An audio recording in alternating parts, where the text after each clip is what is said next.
We're back in the kitchen and we're making up a homemade Zinger Burger. Super easy to make, 3 ingredients. Let's get into it. To begin with, all you need is a simple white roll. From there, we're going to use a coleslaw mix, which I've already put into our bowl.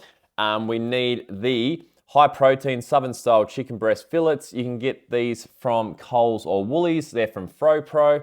And finally, just some light mayonnaise or some 99% fat-free mayonnaise. I've got everything prepared, but for your burgers, we're just gonna cook them up using the air fryer. I've already done this, so all you need to do, take them out and it will be all done. Takes around 15 to 20 minutes and your burger will be all set. Just use one of the burgers that's within the bag. It comes with 2. From there, we're gonna be adding in the coleslaw. So just be sure to put around 40 grams of our sauce on top, mix it through, and from there, we're just adding it straight on top.